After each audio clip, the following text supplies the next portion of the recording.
जरूरी है। नमस्कार, MNS न्यूज लाइव में आप सभी का स्वागत है। मैं हूं आपके साथ अर्शी अंसारी। आइए देखते हैं देश और दुनिया की तमाम खबरें। चाचा से बगावत करेंगे अजित पवार, एनसीपी की बैठक से अचानक बाहर निकलकर चौंकाया। G20 अध्यक्षता के लिए काशी दौरे पर विदेश मंत्री एस जयशंकर, दलित बूथ अध्यक्ष के घर पर किया नाश्ता। बीजेपी मुस्लिम आरक्षण के सहमत नहीं, ये संविधान के खिलाफ, राहुल पर भी बरसे अमित शाह। आइए देखते हैं खबरें विस्तार से। चाचा से अवगत करेंगे अजित पवार, एनसीपी की बैठक से अचानक बाहर निकलकर चौंकाया। जी हां, सुप्रिया सुले और प्रफुल्ल पटेल को एनसीपी के कार्यकारी अध्यक्ष बनाने की घोषणा के साथ ही शरद पवार की पार्टी में बगावत की बू आने लगी है। जी हां, जिस कार्यक्रम में महाराष्ट्र के गन्ना बेल्ट में पार्टी के नए एंड बोल्स मैन के रूप में जाने जाने वाले अजित पवार को दरकिनार पर कर दिया गया है, उसे वह जल्द ही बाहर निकाल गए। जी हाँ, उन्होंने पार्टी के नए नवेले कार्यकारी अध्यक्ष प्रफुल्ल पटेल को बधाई तक नहीं दी। हालांकि एनसीपी ने किसी भी बगावत से साफ इनकार कर दिया है। जी हाँ, एनसीपी ने कहा अजित पवार के पास पहले से ही महाराष्ट्र विधानसभा में विपक्ष के नेता के रूप में जिम्मेदारियां है। जयंत पाटिल पर भी पार्टी की जिम्मेदारियां थी। प्रफुल्ल पटेल और सुप्रिया सुले की पार्टी में कोई भूमिका नहीं थी, इसलिए अब उन्हें ये जिम्मेदारियां दी गई है। इस बात में 1% भी सच्चाई नहीं है कि अजित पवार नाराज है। जी हाँ, प्रफुल्ल पटेल को बधाई में शब्द कहे बिना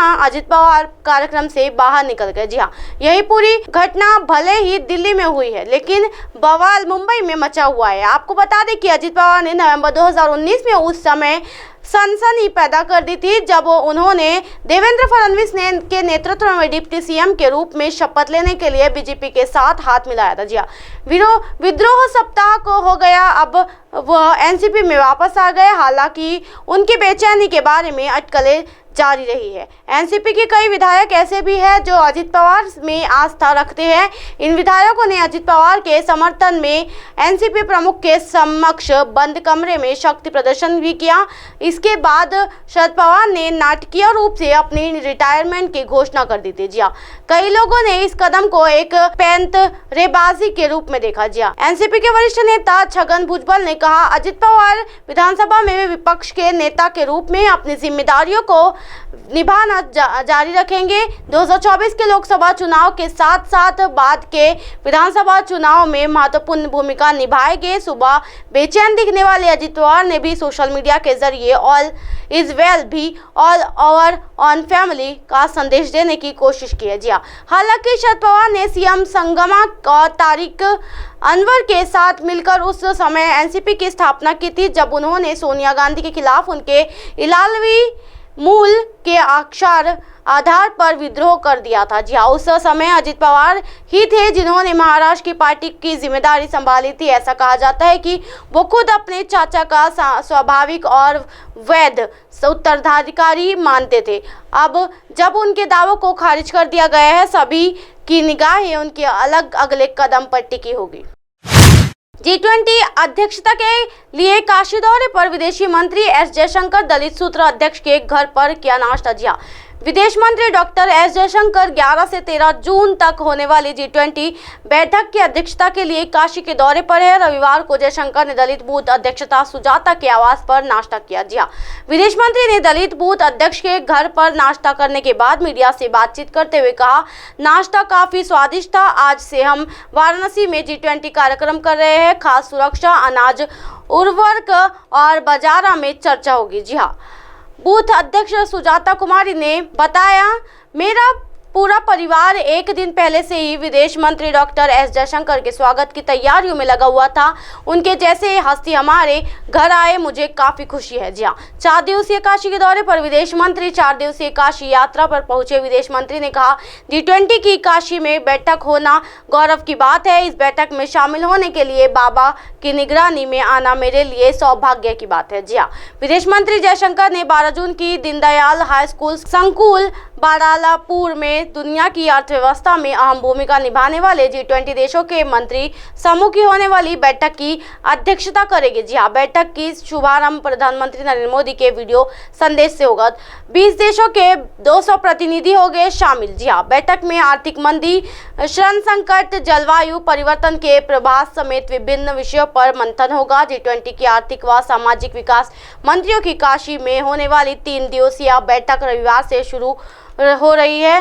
France, Germany, Japan, south Africa, UK, USA समेत समूह से जुड़े अन्य देशों के लगभग 200 डेलीगेट्स 11 जून को काशी आ रहे हैं, यानी आज। जी हाँ, इसमें 40 से अधिक मंत्री व विभिन्न विभागीय अध्यक्ष, विशेषज्ञ व 160 के आसपास प्रतिनिधि शामिल हैं। कुछ प्रतिनिधि सुबह तो कुछ दोपहर तक पहुंचेंगे। जी हाँ, गंगा की सैर करेंगे डेलीगेट्स। होटल ताज में आराम करने के बाद डेलीगेट शाम को नए घाट पहुंचेंगे और चल यास पर सवार होकर गंगा की सैर करेंगे। इसके बाद दशाश्वमेध घाट पर पहुंच मां गंगा की आरती देखेंगे। प्रशासनिक तैयारियों के मुताबिक एक क्रूज पर सवार विभिन्न देशों के विशेष मंत्री गण आरती में शामिल होंगे, तो वही शेष 3 जलयान पर सवार डेलीगेट्स गंगा की लहरों से ही आरती निहारेंगे। जी हाँ, इसके बाद होटल आ जाएंगे। बीजेपी मुस्लिम आरक्षण से असहमत नहीं, ये संविधान के खिलाफ, राहुल पर बरसे अमित शाह। जी हाँ, गृह मंत्री अमित शाह ने मुस्लिम आरक्षण को लेकर बड़ा बयान दिया है। उसकी तरह से महाराष्ट्र के नांदेड़ में एक कार्यक्रम में जोर देकर कहा गया है कि बीजेपी मुस्लिम आरक्षण को सही नहीं मानती है, ये संविधान के खिलाफ है। इस मामले में उन्होंने उद्धव ठाकरे का रुख भी जानने का प्रयास किया। जी हाँ, मुस्लिम आरक्षण पर उद्धव से शाह का सवाल। जी हाँ, कार्यक्रम में अमित शाह ने कहा कि बीजेपी हमेशा से मुस्लिम आरक्षण के खिलाफ रही है, ये संविधान के लिहाज से नहीं है, धर्म आधारित आरक्षण नहीं होना चाहिए। उद्धव ठाकरे इस पर क्या रुख रखते हैं, उन्हें भी साफ करना चाहिए। अब शाह सिर्फ यहीं पर नहीं रुके, उनकी तरफ से वीर सावरकर को लेकर भी उद्धव से कई सवाल पूछे गए हैं। जी अमित शाह ने कहा कि कर्नाटक में वीर सावरकर का अपमान हो रहा है, किताबों में उनके चैप्टर को हटाया जा रहा है। उद्धव ठाकरे क्या इसे सहमत है? मैं तो नांदेड़ में की जनता से पूछता हूँ कि क्या वीर सावरकर का सम्मान नहीं होना चाहिए? अब ये कोई पहली बार नहीं है जब बीजेपी ने वीर सावरकर को लेकर उद्धव ठाकरे पर निशाना साधा हो। जी हाँ, इससे पहले भी जब राहुल गांधी ने सावरकर को लेकर बयान दिए हैं, बीजेपी ने उद्धव से ही सवाल पूछे हैं। अब आप हमारे चैनल को आपके मोबाइल पर भी देख सकते हैं। मोबाइल ऐप पर देखने के लिए प्ले स्टोर से हमारे न्यूज़ टीवी ऐप डाउनलोड करें। इंस्टा, लिंक, ट्विटर, हाईकुक, फेसबुक और कई सोशल मीडिया के प्लेटफॉर्म पर हमारा चैनल उपलब्ध है। आप इसे यूट्यूब पर भी देख सकते हो। आप हमारे चैनल को लाइव भी देख सकते हो www.mnsnews.com पर। फिलहाल वक्त तो चलो दर्शकों, ब्रेक लौटने के बाद देखिएगा देश और दुनिया की तमाम खबरें। बने रहिए एमएनएस न्यूज़ पर। नमस्कार।